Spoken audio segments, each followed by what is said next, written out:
Bonjour à tous, pour ceux qui ne me connaissent pas, je suis Sébastien Tron, manager au sein du cabinet recrutement PayJob. Aujourd'hui, je vais faire une vidéo qui est adressée aux gestionnaires de paye juniors, ceux qui vont sortir de stage ou d'alternance, pour leur donner quelques conseils pour trouver le premier poste.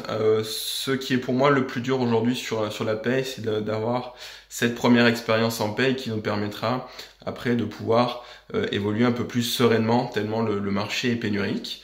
Mais aujourd'hui, au niveau du contexte, on se rend compte que beaucoup de personnes sortent de formations en paye, notamment dans le cadre de reconversion, et ont des difficultés pour trouver ce premier poste, du fait qu'il va y avoir beaucoup de personnes et que les entreprises aujourd'hui recherchent des profils qui vont avoir un minimum d'expérience d'environ un an et demi, ce qui n'est pas forcément en phase avec les stages et les formations qui vont être souvent une mise pratique de 3 à 6 mois.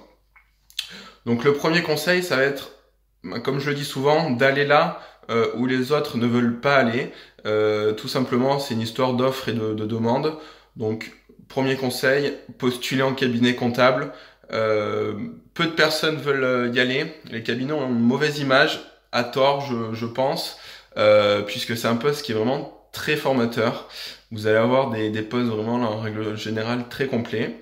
Alors effectivement, c'est un environnement qui est plus dur qu'en entreprise, mais qui est plus formateur selon moi, et qui vous permettra d'accéder plus rapidement à un degré d'autonomie important, voire élevé, voilà, sous les 6-12 premiers mois de votre expérience. Donc ça, c'est le premier point. Le deuxième point que je dis souvent aux personnes qui sortent de formation, gardez des bons contacts des personnes avec qui vous allez travailler, que ce soit des collègues gestionnaires de paye, que ce soit des responsables paye. Ça va avoir une double importance. Le premier, c'est que le marché de la paye, c'est un petit milieu. Tout le monde se connaît. Beaucoup de cooptation, notamment sur les profils juniors, et donc c'est plus facile de pouvoir recommander quelqu'un qui a bien travaillé plutôt que quelqu'un qui a fait son stage de manière plutôt tranquille et douce. Et aussi, ça permet d'avoir des bonnes prises de référence. Donc c'est ça qui va faire la différence.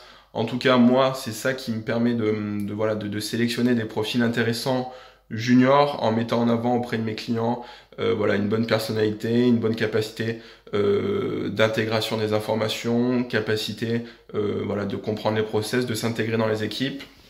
Donc ça, très important, ça vous permet de vous démarquer d'autres profils qui auraient la même expérience que vous.